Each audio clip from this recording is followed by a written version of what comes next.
अनमोल है अनमोल पनि मलाई एकदमै हम्बल एकदमै ज्ञानी गुड बोय हुन्छ नि त्यस्तो लाग्छ अनमोलसँग चाहिँ मेरो भेट भएको कुरा भएको छ एक दुईचोटि होइन मैले उसँग भेट्दा पनि त्यस्तै खालको आत्मीयता पनि पाएँ होइन जसरी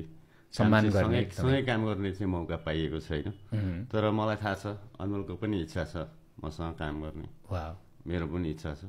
ग्रेट अनि भविष्यमा काम पनि गर्न सकिन्छ यति नै हो नि त रिक्वायरमेन्ट काम गर्नको लागि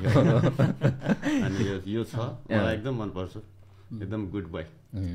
ओके नवीन मुन्ना है मुन्ना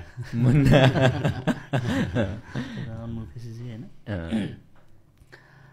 अस्ति हाम्रो टिजर रिलिज भयो नि त अनि उहाँले मलाई लामो म्यासेज पठाउनु भयो कि हजुर इन्स्टाग्राममा अनि मैले त यो आइडी के हो त भनेर मैले एकचोटि कन्फर्म पनि गरेँ होइन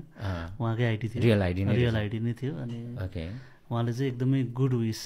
दिनुभयो मलाई र इन्डस्ट्रीमा वार्म वेलकम पनि भन्नुभयो